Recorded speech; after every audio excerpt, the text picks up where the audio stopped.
l'objectif, c'est bien de repeupler la mer.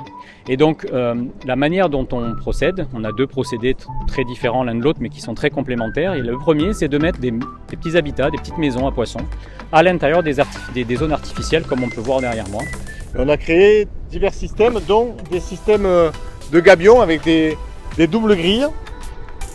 Donc vous voyez, contre le quai, il y a une grille qui a un support. Ici, c'est des coquilles d'huîtres, là, il y a un substrat à l'intérieur, dans lequel va se développer naturellement toute une petite faune qui va servir de nourriture.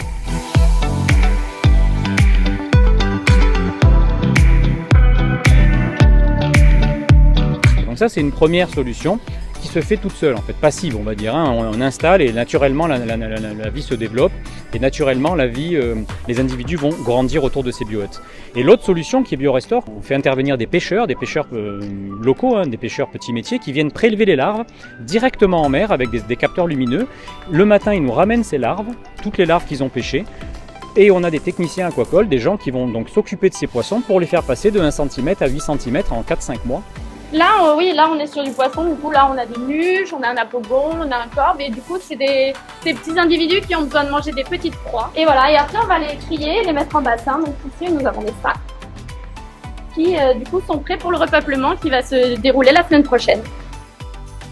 Et une fois qu'ils ont atteint cette taille qu'on appelle refuge, donc qui sont suffisamment grands pour ne pas rentrer dans la bouche d'un gros prédateur, on va les réintroduire dans le milieu, à l'extérieur du port, en plongée, sur des fonds de 7-8 mètres, comme ça, 2 ou 3 fois par an.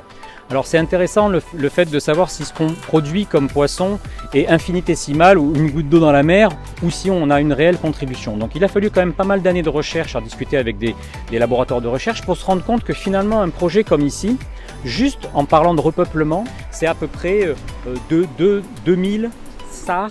Alors on repeuple 4000 individus, mais 2000 SAR par an. Et 2000 SAR par an, ça représente 20 à 25 km de côte.